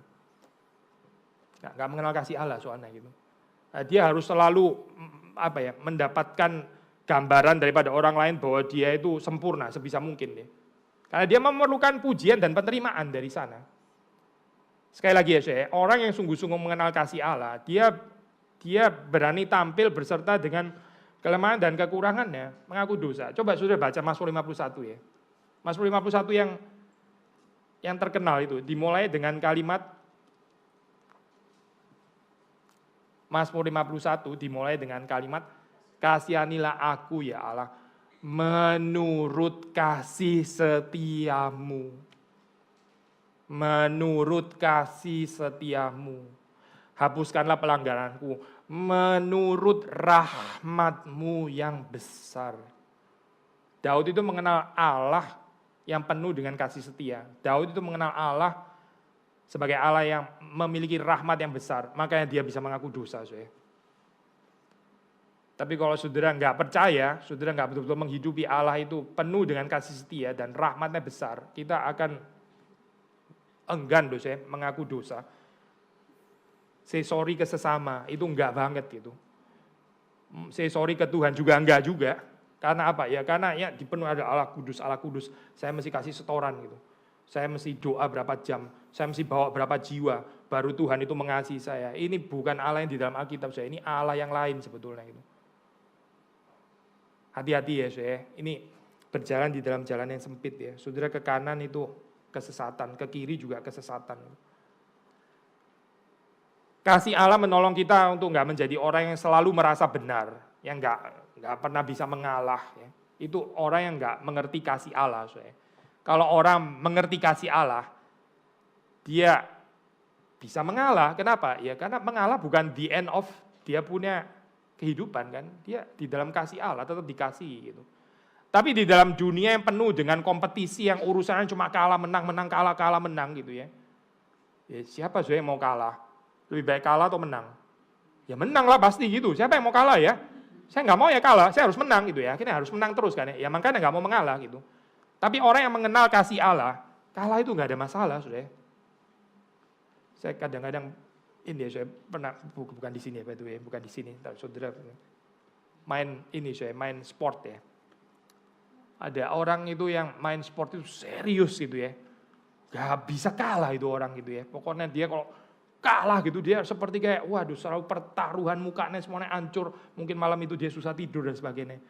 Bingung ya orang kayak begini ya, padahal cuma main apa sih? Main catur, main pingpong, main badminton. Tapi itu pun dia harus menang gitu ya. Karena di dalam kehidupannya semuanya harus menang gitu. Dia nggak bisa terima kekalahan. Aneh ya saya, ini borderline sakit jiwa sih sebetulnya itu. Tapi kalau orang itu mengerti cinta kasih Tuhan, ya sudah terus ya kadang-kadang kalah main pingpong nggak ada persoalan kan. Tidur aja karena bikin kita tidur nyenyak kan. Karena kita dicintai Tuhan, bukan karena kita menang pingpong ya. Kasihan sekali tuh orang ini apa. Kalau dia tidurnya nyenyak, baru kalau dia bisa belanja lebih banyak daripada orang lain.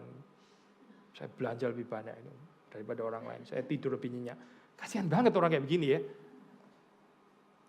Sekali lagi ya saya, orang yang mengenal kasih Allah, dia bisa mengalah, gitu. Dia nggak harus selalu menang. Gitu. Hidup ini juga bukan tentang kalah dan menang ya, bukan. Tapi tentang dikasih Tuhan. Orang yang tenggelam di dalam kasih Allah, itu akan menolong dia untuk melupakan dirinya. Saya sudah sering bahas ini saya di sini. Dia nggak terlalu sadar akan dirinya, akan perasaannya, gitu. Akan keberadaan dirinya. Nggak gampang untuk playing victim gitu loh saya. Ya, karena dia mengasihi orang lain dengan bebas, mengasihi Allah, mengasihi sama. Dia sendiri tenggelam di dalam cintanya Tuhan. Orang yang tenggelam di dalam cintanya Tuhan itu sudah secure bahwa dia dicintai. Dan karena itu waktu dia mengasihi sebagai sesuatu yang, misalnya Pak Tong, luber ya, luber keluar gitu. Karena dia dicintai, makanya dia mencintai gitu. Itu kasih yang keluar itu di dalam bentuk yang luber keluar. Ya. Karena dia penuh dengan kasih dari Tuhan. Tangki kasihnya itu penuh itu. Siapa yang bisa memenuhi tangki kasih itu? Sekali lagi ya, saya bukan suami saudara loh ya. Bukan, tapi terutama adalah Tuhan gitu. Saudara jangan mengharapkan suami saudara itu bisa mengisi tangki kasih itu sampai penuh, itu pengharapan rada konyol menurut saya itu. Tentu wajar kalau saudara mengharapkan dicintai oleh suami, ini nggak salah sama sekali ya saya. Bukan itu poin saya. Tetapi yang bisa mengisi kasih sampai kepada kepenuhan kedalaman itu Tuhan, saya bukan suami gitu. Kalau kita tenggelam di dalam pengalaman dikasih oleh Tuhan, ya inilah menolong kita itu nggak terlalu self conscious ya. Hidup ini bukan tentang saya, hidup ini bukan tentang diri saya, tapi tentang Allah yang mengasihi saya dan yang saya kasih, dan tentang sesama yang saya juga bisa mengasihi mereka. Mungkin terakhir tentang kasih Allah, setelah ini kita masuk ke kudusan Allah ya. Bagian yang terakhir. Tanpa kasih, spiritualitas saudara itu akan didorong oleh rasa ketakutan. Mentalitas Buddha ya. Hati-hati ya saya. Saudara itu ini mengikut Yesus itu bukan karena ditakut-takuti ya, bukan. Itu orang yang nggak mengenal kasih Allah sebetulnya. Saudara berdoa, ntar kalau saya nggak berdoa saya akan dihakimi oleh Tuhan. Waduh, semuanya urusan dihakimi Tuhan gimana sih? Saya bukan mengatakan Tuhan nggak bisa menghakimi, tentu Tuhan memang akan menghakimi. Tapi kalau ada di dalam pikiran saudara dihakimi Tuhan, saya datang ke PA nih, kalau nggak datang ke PA dihakimi Tuhan. Ini jadi apa bawa ini dekorasi, kalau nggak kasih bunga juga dihakimi Tuhan. Semua dihakimi Tuhan. Aduh. Tuhan saudara kok nggak menarik kayak begini ya? Tuhan saudara itu nggak menarik sama sekali loh. Sedikit menghakimi gitu ya, potong tangan atau apa gitu. Dan saudara juga jadi gitu, orang yang akhirnya menebar teror ya. Karena saudara nggak mengerti cinta kasih Tuhan. Yang ada adalah Tuhan yang kelihatannya cuma kudus ya. Tapi sekali lagi ya, kekudusan Allah yang tanpa kasihnya itu bukan Allah yang sejati gitu, bukan. Itu Allah yang berbeda. Allah yang lain. Seperti Allah yang kasih tapi nggak ada kekudusan, nah itu bukan Allah yang sejati. Allah yang kudus tapi nggak ada kasihnya, itu Allah yang lain, bukan Allah yang di dalam Alkitab, bukan. Ntar saudara di dalam segala kerohanian saudara digerakkan itu lebih oleh driven to by fear itu. Oleh ketakutan, saudara bukan driven by love, bukan. Budak itu ya saya, budak itu waktu dia bekerja, taat melakukan merapikan barang, itu karena ketakutan gitu. Karena dia nggak ada relasi cinta, nggak ada relasi cinta dengan Tuhan ya kan ya. Dia melihat Tuhan itu kejam gitu. Dia melihat di dalam hubungan itu selalu transaksional ya. Saya kerja baik maka saya digaji benar gitu. Kalau saya kerja buruk ya, kalau saya nggak nanti saya dihakimi, gaji dipotong ya, dipecat dan sebagainya. Penuh dengan ketakutan saya spiritualitas kayak begini. Nggak menarik sama sekali gitu nggak membebaskan gitu. Lalu terus kemudian kita menghadirkan satu komunitas yang dipenuhi ketakutan juga akhirnya. Ketakutan kalau dihakimi Tuhan ya. Semuanya itu digerakkan, semua pelayanan kita digerakkan karena takut dihakimi Tuhan, bukan karena cinta gitu. Saudara, kalau kita punya anak yang seperti ini ya, saudara, kita sedih nggak sih? Nah, saudara masuk pintu tiba-tiba dibuka, lari sampai ke sandung-sandung gitu ya. Terus kemudian pintu dibuka, halo ma, gitu. Terus kemudian, wah ya, kenapa sampai mesti buru-buru? Iya, kok enggak, saya khawatir dipukul panci ntar gitu. Waduh, dia bukain pintu karena takut kalau enggak keburu bukain pintu ntar kena pukul sama panci gitu. Saudara sedih enggak ya kayak gini ya? Anak saya kok kayak gini ya gitu. Jadi dia bukain pintu karena takut saya memang pemukul panci gitu, maksudnya suka pukul-pukul panci ya itu ke kepalanya dia gitu. Sampai dia demikian ketakutan bukain saya pintu gitu karena takut dipukul panci gitu. Saya horor apa ya? Tapi orang Kristen memperlakukan Tuhan kayak begini, ini apa nggak menyedihkan itu? Tuhan itu seperti apa ya sebetulnya gitu? Tuhan yang tuntut nggak habis-habisnya gitu ya. Tuhan yang nggak pernah puas ya. Tuhan yang wants more and more. Kamu berdoa berapa jam? 3 jam. Mana bisa 3 jam? Kurang itu. 4 jam setengah harusnya. Waduh. Sudah ini Tuhan yang seperti apa yang kayak begini nih ya? Yang nggak pernah puas ya. Hati-hati loh saya. Ini jangan-jangan kita menciptakan Allah bayangan gitu, yang bukan Allah yang sejati. Itu seemingly gambaran Allah yang kudus, seperti ini Allah yang kudus, Allah yang murka, Allah yang menghakimi, tapi nggak ada kasihnya sebetulnya di dalamnya gitu. It cannot be the real God itu. Itu pasti bukan Allah yang di dalam kitab suci. Karena Allah adalah kasih. Ini sebaliknya, sekarang bagian terakhir ya, kekudusan Allah. Allah yang adalah kasih itu, sekali lagi ya, pinjam istilah Bonhoeffer, bukan kasih murahan ya, bukan anugerah murahan. Itu akan membawa kita bukan hanya mengasihi Allah kembali, tapi membawa kita kepada kekudusan. Itu Allah yang sejati. Allah yang mengasihi itu for sure bukan Allah yang bisa dipermainkan. Allah yang sejati adalah Allah yang akan menghakimi. Nah ini benar saudara. Nah, saudara mesti mengerti penghakiman Allah ini dari perspektif Allah yang maha kudus ya. Bukan tanpa kasih, sekali lagi ya. Tapi karena Allah adalah Allah yang tidak bisa dipermainkan, dia adalah Allah yang maha kudus. Kita membaca 2 bagian firman Tuhan, Yesaya 6 ayat 3 dan Revelation atau Wahyu 4 ayat 8 ya. Yesaya 6 ayat 3 ya. Yesaya 6 ayat 3. Saya baca, dan mereka berseru seorang kepada seorang, katanya, kudus, kudus, kuduslah Tuhan semesta alam, seluruh bumi penuh kemuliaannya. Lalu kita membaca Wahyu 4 ayat 8, dan keempat makhluk itu masing-masing bersayap 6 sekelilingnya dan sebelah dalamnya penuh dengan mata dan tidak henti-hentinya. Mereka berseru siang dan malam, Kudus, kudus, kuduslah Tuhan Allah yang Maha Kuasa, yang sudah ada dan yang akan datang. So, kekudusan itu atribut Allah, jelas dari 2 ayat ini ya. Tentu saja bukan cuma 2 ayat ini yang membicarakan kekudusan Allah, tapi 2 ayat setidaknya dari 2 ayat ini kita tahu bahwa Allah itu adalah Allah yang Maha Kudus. Nah, saudara kalau saya membuka kembali yang Yesaya 6 ya, ini kita sudah sering bahas. Pengenalan akan kekudusan Allah itu akan membawa kepada pengenalan akan kenajisan diri. Sudah lihat ya, kontras ya di sini ya. Coba lihat Yesaya 6 yang tadi kita baca itu ya.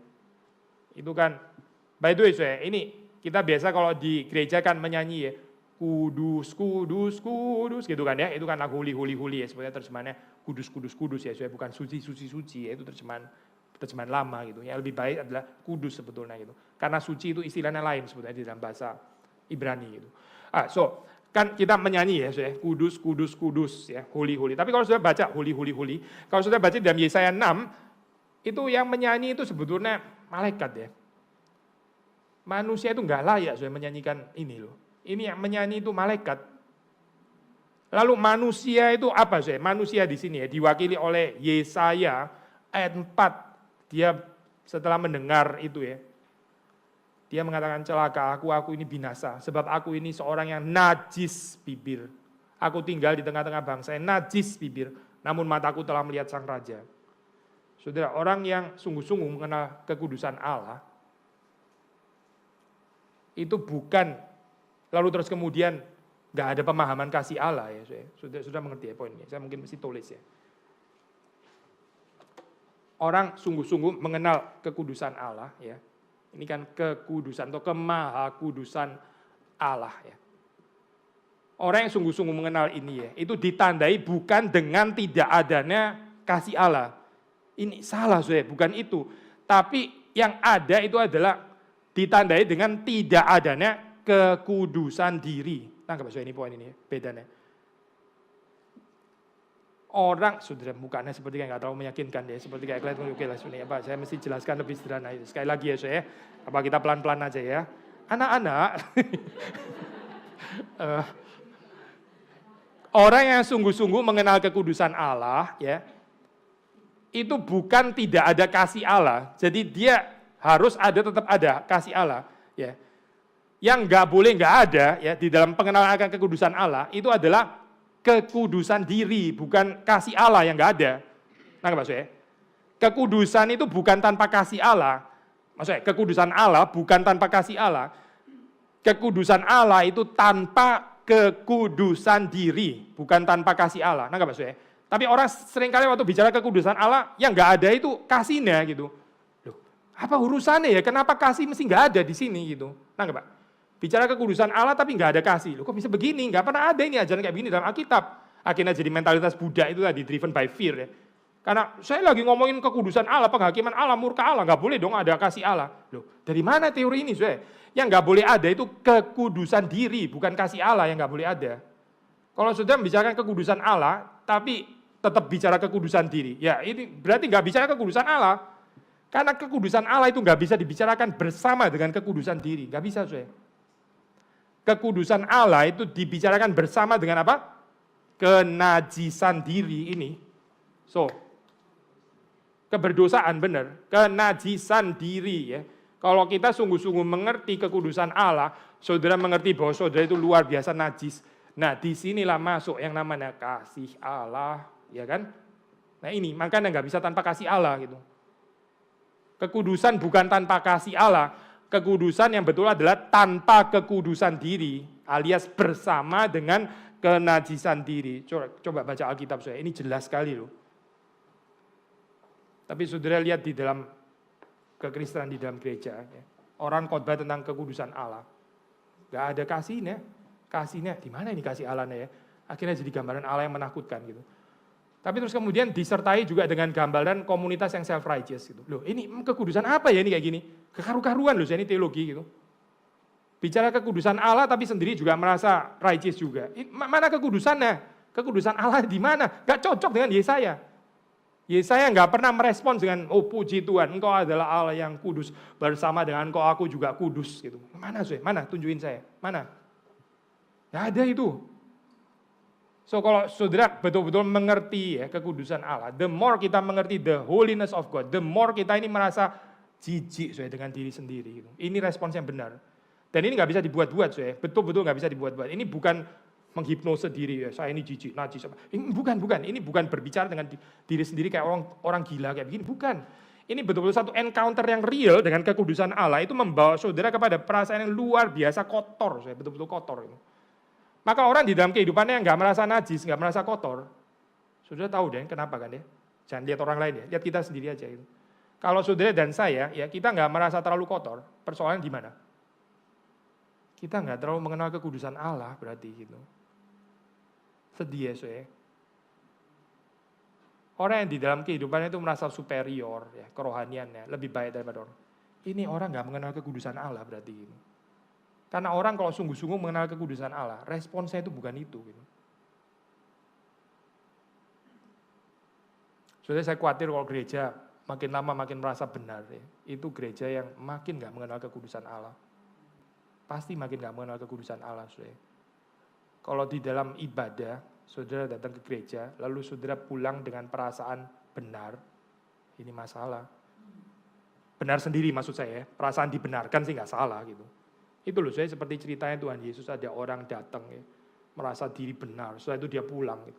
Yang satu datang pukul-pukul, Tuhan saya orang berdosa, kasihani saya orang berdosa. Dia yang pulang dengan dibenarkan oleh Tuhan. Kan. Tapi yang satu itu pulang dengan tidak dibenarkan oleh Tuhan, karena sudah merasa benar. Berarti orang ini apa saya? Dia nggak mengenal kekudusan Allah berarti, nggak mengenal. Lalu teori doktrinnya, aduh saya segudang gitu misalnya. Ya inilah. Ya inilah persoalan kekristenan, saya.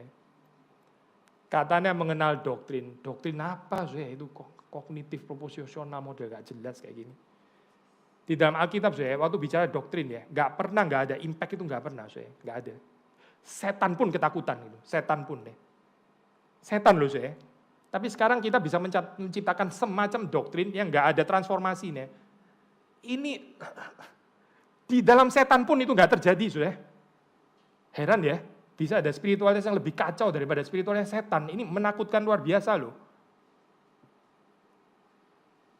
Setan itu tahu Tuhan itu kudus, dia itu satu, dan dia gemetar, Alkitab bilang dia gemetar. Tapi sekarang ada katanya orang Kristen, katanya mengenal Allah yang Maha Kudus, dan dia nggak gemetar. Gitu. Dan nggak gemetar bukan karena dia sangat mengerti kasih Allah, bukan. Karena dia nggak terlalu mengerti kekudusan Tuhan itu apa. Gitu. Nggak mengertinya di mana sih? Dia banding-banding dengan orang lain. Superioritasnya itu lahir ya karena dia itu nggak melihat Allah, nggak melihat kekudusan Allah, nggak melihat standar kekudusan Allah, maka dia lihatnya sama orang lain. Saudara, kalau saudara lihat sama perbandingan dengan orang lain, mungkin saudara memang benar bisa lebih baik loh. Itu betul kok. Saudara nggak ngambil suaminya orang lain. Siapa di sini? Nggak ada kali ya. Jangan ada ya. Waduh, kalau ada saya kaget juga. Siapa di sini yang ngambil suaminya orang lain? Nggak ada kan ya? Nggak ada ya? Ya, oke. Ada istri ngambil suaminya orang lain. Ada kan ya? Saudara lebih baik nggak? Saya tanya. Saudara lebih baik, bener gitu. Saudara boleh loh ngomong saudara lebih baik. Bener itu, secara objektif saudara lebih baik. Saya nggak pernah ngambil suami orang lain. Ini ngambil istri orang lain gitu. Suaminya orang lain deh. Ambil istri orang lain lebih ini lagi ya itu sama jenis berarti ya. Saudara lebih baik di dalam hal ini, iya gitu. Saudara utang selalu bayar, ada orang utang nggak bayar-bayar gitu ya. Nah, mungkin saudara lebih baik, mungkin gitu. Tapi lebih baik ini karena apa saya? Karena perbandingan dengan orang lain gitu, bukan karena saudara berdiri di hadapan Tuhan kan. Nah ini loh. Maka spiritualitas yang merasa superior itu kenapa saya? Kayak gini nih kenapa terjadi gitu? Kenapa ada satu komunitas Kristen merasa lebih baik daripada komunitas yang lain? Kenapa saya? Jawaban saya sederhana, karena nggak mengenal kekudusan Allah. Ya sudah itu jawabannya. Ini adalah komunitas yang tidak mengenal kekudusan Allah. Kalau mengenal kekudusan Allah, dia nggak begini. Saya.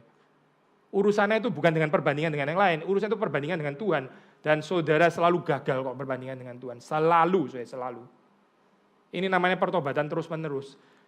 Ini perasaan ketidaklayaan ini terus-menerus ya. Paulus bahkan mengatakan, ya itu menurut komentar lumayan konsensus ya, itu bukan Paulus waktu dia masih muda, waktu dia hidup dalam kedagingan, Paulus sedang mateng-matengnya. Dia mengatakan di antara manusia berdosa, aku yang paling berdosa. the more saudara bertumbuh ya, the more saudara itu di dalam Kristus, semakin kita itu dipersekutukan dengan Kristus, semakin kita merasa berdosa, semakin gitu. Makanya merasa diri semakin kudus, semakin lumayan, semakin mencintai Tuhan. Ini spiritualitas omong kosong semuanya gitu. Ini spiritualitas yang menjauhkan kita dari kekudusan Allah sebetulnya gitu. Menakutkan ya, model kekristenan kayak begini. Saudara dan saya sama sekali nggak kebal, sama sekali. Karena begitu kita kehilangan visi kekudusan Allah, yang akan masuk menggantikan itu adalah orang-orang yang lebih buruk daripada saudara. Sekali lagi ya, begitu saudara kehilangan visi kekudusan Allah, yang akan masuk menggantikan itu adalah orang-orang yang lebih jelek daripada saudara. Supaya saudara itu ada di atas setelah itu. Nah inilah namanya spiritualitas Pharisaism. Ya ini precisely gitu. Orang Farisi itu bukan pelacur, ya memang mereka bukan pelacur sih. Di dalam hal ini mereka boleh dikatakan lebih baik daripada pelacur. Orang Farisi itu bukan tax collector, bukan pemungut cukai, bukan. Di dalam hal ini dia lebih baik, ya lebih baik, boleh dikatakan lebih baik memang gitu.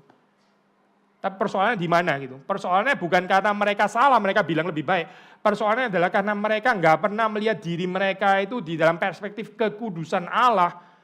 Sehingga manusia seringkali merasa dirinya lebih kudus daripada yang lain. Karena membanding-bandingkan dengan orang lain, bukan di hadapan Allah. Hati-hati ya saya, jadi gereja yang suka membandingkan diri dengan gereja yang lain. Hati-hati saya, hati-hati. Gereja itu harusnya meletakkan dirinya itu di bawah terang kekudusan Allah. Gereja itu urusannya dengan kekudusan Allah. Bukan dengan perbandingan gereja lain, saya bukan. Tapi dengan kekudusan Allah. Ini benar secara komunitas, ini benar juga secara individual. Ini benar juga secara keluarga. Saudara bisa merasa sombong dengan keluarga saudara, saudara mencibir keluarga yang lain. Mungkin nggak sebaik keluarga saudara, mungkin benar nggak sebaik keluarga saudara mungkin lebih rapi. Nggak seberantakan keluarga yang lain. Dan saudara merasa lebih rapi gitu. Mungkin memang lebih rapi. Tapi keluarga saudara itu adalah di hadapan kekudusan Allah, bukan di hadapan keluarga lain. Mana ada gitu. Nilailah dirimu berdasarkan keluarga lain. Nggak ada, ayat kayak gitu nggak pernah ada gitu. Yang ada adalah menilai diri, menilai keluarga kita, menilai gereja kita di bawah terang kekudusan Allah. Kekudusan Allah. Revelation 4 ayat 8, tadi kita sudah baca ya, Wahyu 4 ayat 8. Kalau saudara meneruskan di dalam pembacaan ayat 9, ayat 10 ya, saya baca ya terusannya ya, tadi kan kita baca ayat 8. Setelah kuduslah Tuhan Allah yang Maha Kuasa yang sudah ada dan yang akan datang. Lalu 9, dan setiap kali makhluk-makhluk itu mempersembahkan puji-pujian dan hormat dan ucapan syukur kepada Dia yang duduk di atas takhta itu dan yang hidup sampai selamanya. Maka tersungkurlah ke-24 tua-tua itu di hadapan Dia yang duduk di atas takhta itu dan mereka menyembah Dia yang hidup sampai selama-lamanya. Respons dari pengenalan akan kekudusan Allah itu apa saudara? Ibadah. Sederhana ya, kalimat ini sederhana itu. Saudara menyembah Tuhan, tersungkur di hadapan Tuhan, dan ini natural ya, saudara terpanggil ke sana gitu. Kita kadang ada saat di mana kita merasa ibadah itu seperti kayak kurang menarik. Waktu kita pergi pun juga mungkin merasa kayak berat dan sebagainya gitu ya. Tuh, mengajak anak sulit ya, seperti kayak tarik-tarian gitu.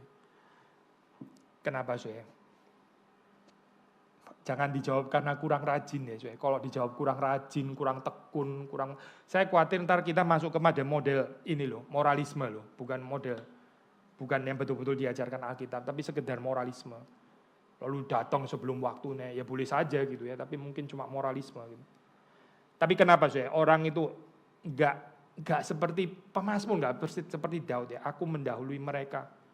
Entusias berlari-lari ya. Di pelataranmu ya. Waktu beribadah itu ada excitement gitu. Di dalam kenapa ini enggak ada? Jawabannya sederhana saya. Enggak mengenal kekudusan Allah.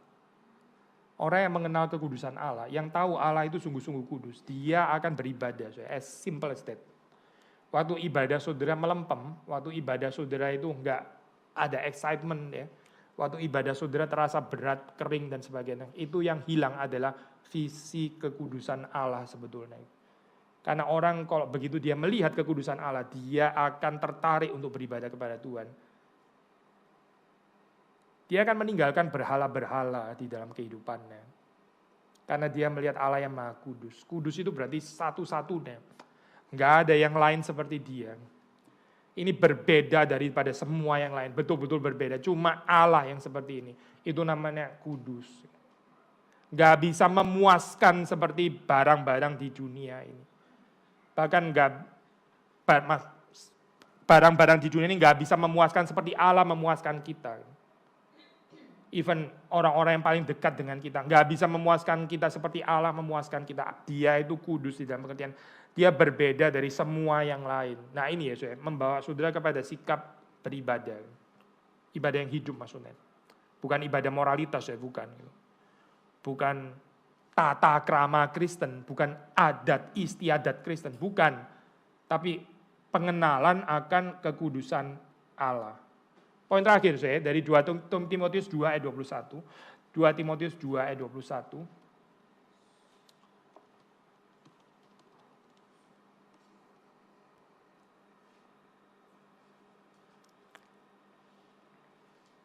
Ini ayat yang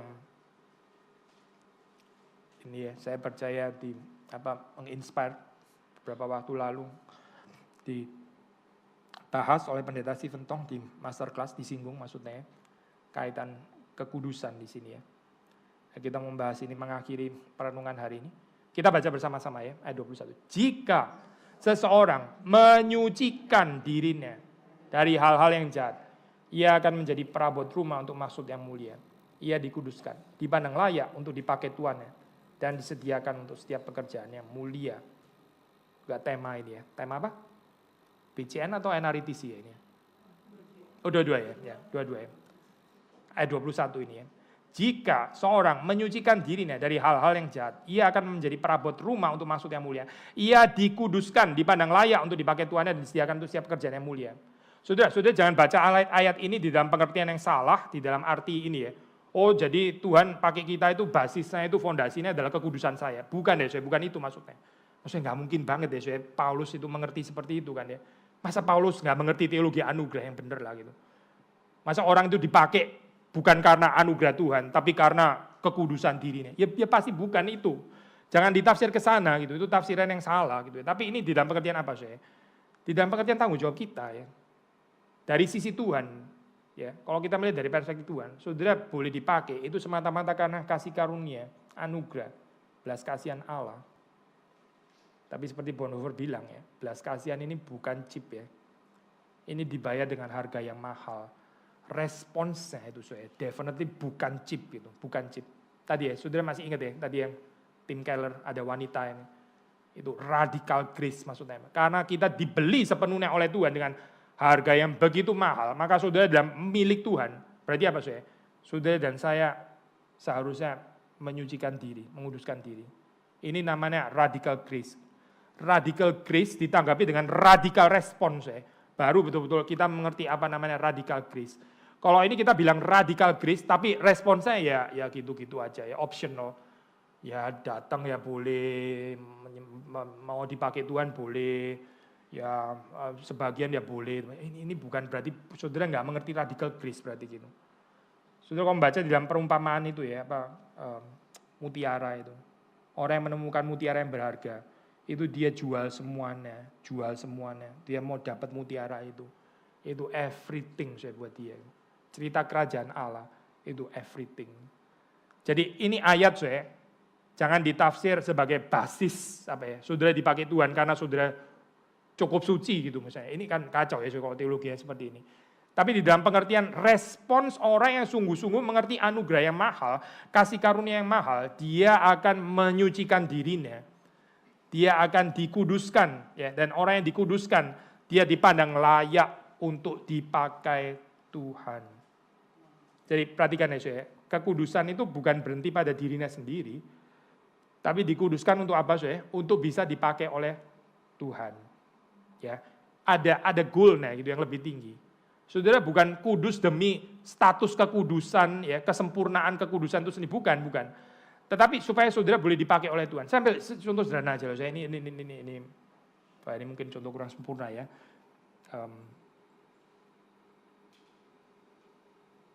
Inilah saya ini contoh sederhana gitu. Ini apa namanya? Snowman merek ini. Ini namanya spidol. Di Indonesia nggak ada snowman saya kecuali di daerah itu gunung itu yang di Irian Jaya itu Papua. Ini spidol saya namanya. Spidol ini ya, ini baru bisa dipakai kalau dia berfungsi keluarin tinta kayak gitu kan ya. Kalau spidol ini sudah mau habis gitu ya, terus saya gini-gini nggak bisa keluar. Setiap kali mau tulis satu line mesti 5 kali gitu ya, baru kelihatan dari sana. Ya ini spidol nggak bisa dipakai kan ya, berarti. Karena apa saya? Ya nggak layak lah gitu. Nggak layak. Karena sudah nggak bisa berfungsi lagi ya. Karena sudah nggak ada tintanya gitu. Nah ini loh saya, kehidupan yang dipenuhi dengan dosa, kehidupan yang dipenuhi dengan ini ya, ketidakkudusan, kenajisan, yang menolak pembentukan Tuhan, menolak penyucian diri. Lalu bagaimana ya Tuhan mau pakai itu gitu? Kan nggak bisa ya. Tuhan itu berhak untuk pakai yang bersih kan. Sederhana sebetulnya pengertiannya ya. Barang siapa menyucikan dirinya, kan kita bicara kekudusan Allah kan ya. Kekudusan Allah itu membawa kita kepada sikap menyucikan diri, menguduskan diri, dikuduskan oleh Allah, menguduskan diri dan dikuduskan Allah, dua-dua ya saudara. Supaya kita boleh dipandang layak untuk dipakai Tuhan. Saudara hati-hati sekali ya, jangan pernah mengerti ayat ini di dalam pengertian saya dipakai Tuhan. Oh berarti saya suci ya. Waduh ini bahaya sekali saya. Coba lihat kehidupan saya pelayanan loh di GRI Kelapa Gading. Ternyata berarti kalau saya pelayanan, saya berarti dipakai Tuhan. Kalau saya berarti dipakai Tuhan, berarti saya dipandang layak dong. Kalau saya dipandang layak, berarti saya suci. Wah kacau ya, ini kacau luar biasa loh kayak begini. Bukan ini loh, bukan kesana loh ya ini ya. Saudara merasa saudara suci karena itu seperti kayak orang gini saya, orang yang kaya ya. Terus pikirkan, saudara perhatikan nih, dia kaya gitu. Ini kaya, harta saya ini berkat Tuhan atau berkat setan? Setelah saya pikir-pikir, ya pasti berkat Tuhan gitu kan. Karena kekayaan itu kan berkat Tuhan. So berkat Tuhan, berarti Tuhan memberkati saya gitu. Buktinya saya kaya gitu. Tuhan memberkati saya. Tuhan memberkati saya, itu berarti Tuhan berkenan kepada saya. Nah, Pak saya, logikanya ya. Sekali lagi ya, saudara kaya, saudara ada uang cukup, berlebihan bahkan, saudara bilang ini berkat Tuhan. Oh, berarti Tuhan memberkati saya ya. Atau saya tarik ke sini saudara. Saya tarik ke sana ya. Ini mundur maksudnya saya. Kita akan baca dari kiri ke kanan, saya tarik. Dari kiri ke kanan, balikin ya. Dari kanan ke, oh sudah betul berarti tadi. Dari kanan ke kiri ya, sekali lagi ya. Saya diberkati, berkat ini dari Tuhan. Oh, berarti Tuhan memberkati saya. Saya tarik mundur ya. Tuhan memberkati saya, berarti Tuhan berkenan pada saya. Karena kalau Tuhan nggak berkenan kepada saya, masa dia memberkati saya? Nah, Pak Sue, karena Tuhan berkenan pada saya, makanya dia memberkati saya. Dia memberkati saya, makanya saya kaya. Berarti saya kaya, itu saya diberkenan Tuhan. Celaka saya kayak begini nih. Nah, Pak, ada yang salah di sini. Sama seperti kalau sudah tarik seperti ini. Saya dipakai Tuhan. Saya dipakai Tuhan, saya ada pelayanan. Berarti saya dipakai Tuhan. Berarti Tuhan mau pakai saya. Berarti saya layak. Ya, karena kalau Tuhan nggak pandang saya, mana saya dipakai Tuhan, ya kan? Jadi saya layak. Saya layak itu berarti saya suci, saya kudus. Saya tadi sudah bilang ya, saya, orang yang mengenal dirinya kudus itu dia nggak mengenal kekudusan Allah. Orang yang sungguh-sungguh mengenal kekudusan Allah itu merasa dirinya najis dan bukan cuma merasa, saya, dia benar-benar yakin bahwa dia najis memang. Itu orang yang mengenal kekudusan Allah yang sejati, bukan merasa diri kudus. Tapi kalau ayat ini saudara tafsir kayak begitu, saya dipakai Tuhan, berarti saya dipandang layak, berarti saya kudus ya. Karena cuma orang kudus yang dipakai oleh Tuhan, Tuhan berkenan memakai orang kudus, makanya saya dipakai gitu kan. Ya, ya. Ini saya. Ini bukan ayat ini, bukan gitu. Ini nggak tahu logika dari mana ini kayak begini. Sekali lagi ya saya. Jalan itu jalan yang sempit, jalan yang sempit. Orang tersesat itu pakai firman Tuhan loh saya. Orang bisa tersesat pakai firman Tuhan. Bukan pakai ayat dari setan, dari firman Tuhan. Tapi dengan penghayatan yang nggak diterangi oleh Roh Kudus. Akhirnya tafsir-tafsir sendiri untuk membenarkan dirinya sendiri. Itu luar biasa menakutkan, saya sangat menakutkan. Saudara dan saya perlu belas kasihan ilahi supaya kita diselamatkan sehingga di dalam perjalanan kehidupan ini kita betul mengenal kasih dan kekudusan Allah dengan benar ya, sesuai dengan pertolongan belas kasihan anugerah Tuhan. Jadi kasih dan kekudusan Allah itu yang menyadari siapa diri kita, manusia berdosa atau kenajisan diri itu. Dan akhirnya kita melihat bahwa hanya kasih karunia Hanya Tuhan. kasih karunia, betul. Oh ya, oke, mau Benar. nanya, Thank memastikan you. itu Ya. aja. Ya. Radical grace. Radical grace itu berarti berbeda ya dengan kalau dibilang tetangga kita ekstrim, Apa? ekstrim radikal. kanan. Radikal dalam pengertian fanatik ya, bukan. Kita nggak pakai istilah radikal dalam pengertian itu sih. Radikal itu artinya dari, memang kalau kita bilang grup radikal itu pengertian negatif gitu ya.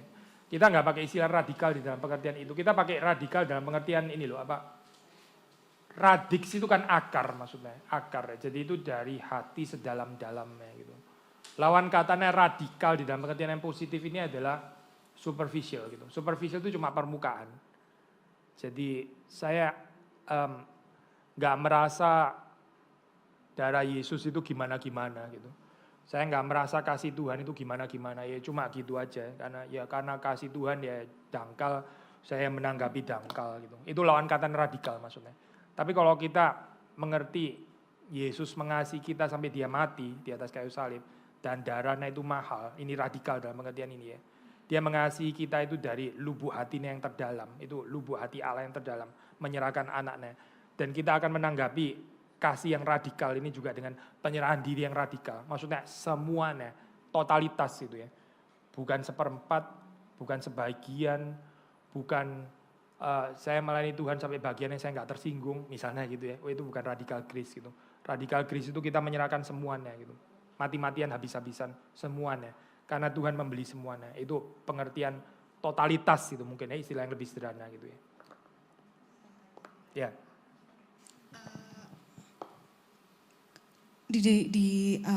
Rasul Paulus ada pernah berkata bahwa kalau ada pertengkaran itu berarti tidak dewasa. Okay, jadi kalau misalnya di dalam satu pelayanan gitu ya Pak ya, ada pertengkaran saling menuntut gitu. Yang satu kamu belum begini, kamu begitu.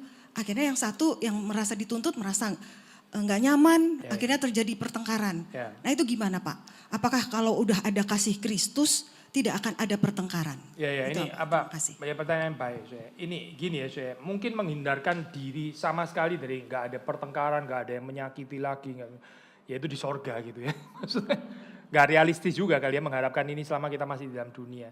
So problem dalam komunitas Kristen yang sehat itu bukan nggak ada konflik sama sekali gitu, bukan orang nggak bisa salah, bukan itu. Tapi dealing dengan itu bagaimana, ini loh yang penting gitu. Kita menghadapi, menyelesaikan itu bagaimana, dewasa atau nggak dewasa. Kalau kita menyelesaikan nggak dewasa, ya ini yang kacau gitu maksudnya. Atau di kebudayaan timur, lupakan saja gitu. Time will heal. Waktu nggak akan mengobati, saya omong kosong gitu maksudnya. Saya nggak percaya waktu akan mengobati. Memang waktu itu mati di atas kayu salib gitu ya untuk saudara. Waktu itu bukan penebusmu, mana ada penebus kita itu Yesus, bukan waktu. Kok time will heal? Yang heal itu Yesus bukan waktu. Tapi di kebudayaan timur bisa kayak depending, nanti akan selesai dengan sendirinya. Memang waktu itu ini ya, adalah mediator antara Allah dan manusia gitu maksudnya. Itu omong kosong saya itu narasi itu waktu menyembuhkan itu bohong gitu. So bagaimana kita menyelesaikan itu ya dari konflik menuju kepada rekonsiliasi, the art of reconciliation gitu ya. Itu saya 4 hal saja saya. Despite kita nggak sempurna ya, tapi ada kasih ya, ada kasih. Maksudnya bukan like dislike, bukan kebencian, bukan dendam, tapi kasih ya. Lalu ada trust, bukan kecurigaan. Sudah perhatikan ya, itu di dalam konflik. Kalau saudara menanggapi dengan kecurigaan, nggak mungkin ada rekonsiliasi saya. Saudara kan, percuma. Orang itu nggak berubah, itu kan curiga gitu maksudnya. Saudara sudah kasih statement penghakiman terakhir seperti kayak ini sudah final. Lah dia kan masih hidup, masih bisa dibentuk Tuhan. Tapi saya sudah nggak bisa percaya lagi. Dia ada apa? Saudara curiga terus. Ya nggak mungkin sudah ada rekonsiliasi kayak begini. Di dalam rekonsiliasi itu sangat perlu trust gitu. Ya saudara dengan suami kalau nggak bisa trust lagi gimana? Coba bayangkan saja gitu. Ya sudahlah nggak bisa lagi dipertahankan gitu. Nggak mungkin itu bisa ada rekonsiliasi kalau nggak ada trust. Berikutnya itu adalah humility.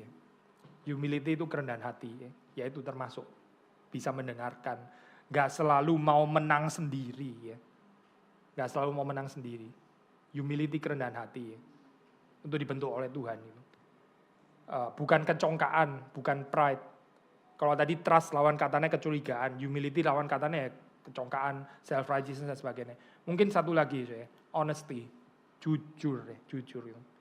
Jangan puter-puter, itu bikin orang nggak bisa percaya. Ya. Kita mau trust, tapi kita sendiri nggak jujur. Nah, gimana sih? Saudara ngomongnya itu pakai politically correct gitu ya, bikin orang sampai akhirnya nggak bisa nebak saudara gitu. Oh, saya maksudnya begini loh ya, itu gini, nggak jelas semuanya sudah itu. Kalimatnya semua indah-indah, di dalam sini semuanya lain kok sebetulnya gitu. Ya nggak ada rekonsiliasi kayak begini saya. Karena nggak, saudara pernah nggak sih itu ada kesulitan, nggak bisa ngomong sama orang heart to heart. Ada nggak pengalaman kayak gitu? Hopefully orang yang mempersulit bukan saudara ya. Kalau orang yang mempersulitnya saudara, waduh bertobatlah saya. Kita capek loh saya dengan komunikasi yang nggak heart to heart itu capek, benar-benar capek gitu. Ya saudara mau ngomong komunikasi sederhana tapi saudara mesti ntar kalau saya ngomong gini dia pikir apa gitu misalnya ya. Jadi karena saya pakai istilah ini supaya dia nggak salah. Waduh rumit ya, aduh. Belum sudah stroke gitu ya. Mau ngomong ada mikirnya 3 jam gitu. Terus saya mikir ini ditafsir ini udah jadi apa, entar salah mengerti, entar side effect aduh rumit sekali gitu. Gak bisa ngomong heart to heart gitu loh saya. Ngomong heart to heart, tahu heart to heart nggak sih? Ya, saudara ngomong juga ada salahnya, dia akan mengampuni saudara, dia nggak salah tafsir karena dia percaya saudara itu namanya heart to heart gitu. Tapi kalau saudara ngomong gini terus kemudian lawan bicara, dia ngomong gini sebenarnya maksudnya apa ya? Kalimat ini dibaliknya apa? Waduh, saya paling sebel saya dengan komunikasi kayak begitu. Mendingan nggak usah ngomong, bener loh, mendingan nggak usah ngomong. Karena ngomong pun nggak ada gunanya, karena nggak bisa heart to heart, nggak ada honesty. Yang ada adalah political correctness gitu ya, political correctness yang penuh dengan kecurigaan gitu. Kayak kita di dalam suasana perang aja ya, ini musuh atau kawan? Jangan-jangan dia nggak benar-benar teman. Ini musuh, kalau dia musuh saya ngomong mesti lain. Ya sudahlah kalau kayak begini nggak usah harap rekonsiliasi gitu. Rather hopeless ya gitu. So 4 ini aja ya. Ini sih nggak lengkap ya, tapi let's say paling sedikit 4 ini ya. Kasih, kepercayaan, kerendahan hati, kejujuran. Sudah, setelah itu hiduplah saling menyakiti. Iya, saudara boleh hidup saling menyakiti. Memang kita masih berdosa. Saya pinjam ekspresinya Luther gitu ya. Ya, saudara berdosa, percayalah Allah cinta kasihnya lebih besar daripada dosamu gitu. Ya, saudara hidup bisa saling menyakiti, tapi ada 4 ini sudah cukup. Itu semua bisa di-resolve sebenarnya gitu. Ya, di dalam Kristus tentu saja ya. Ya. Pak, tadi Bapak ada mengutip tulisan Bonhoeffer itu mengenai cheap grace. Dapat dari mana ya? Bisa saya dapatkan poin-poinnya? Oh, bisa search di internet sih. Ini apa? Google-nya apa? Iya. Kalau nggak salah, sebentar ya, saya search lagi aja ini. Sebentar ya.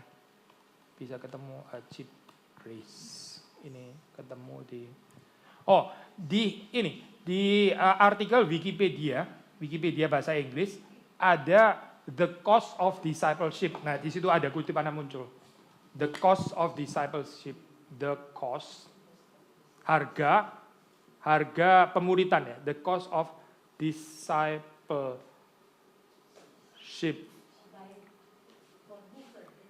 Enggak, Wikipedia ya tulis Bonhoeffer pasti lebih baik.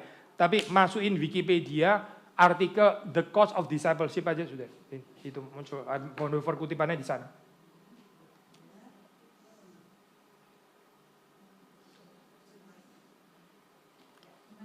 Iya, kalau mau lebih baik lagi tentu ya baca bukunya dia itu ya.